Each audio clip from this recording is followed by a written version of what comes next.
Friends, నాకు ఒక గొప్ప గుణపాఠమైంది.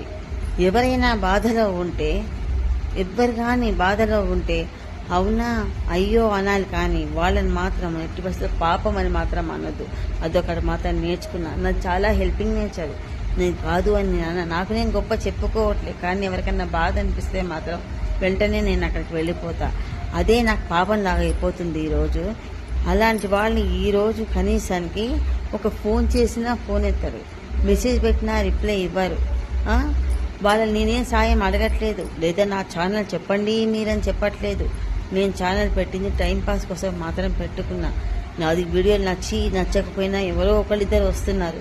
రేపొద్దున నాకు డబ్బులు వస్తే నేను అనాథాశ్రమం పిల్లలకి ఇద్దామనే ఉద్దేశంతో మాత్రమే పెట్టుకున్నా, కానీ డబ్బుల కోసం ఒకటి మాత్రం మర్చిపోకండి, సాయం చేసిన వాళ్ళను మీ దగ్గరికి వచ్చిన వాళ్ళని మీరు మర్చిపోతే అంతకంటే హీనం ఇంకొకటి లేదు.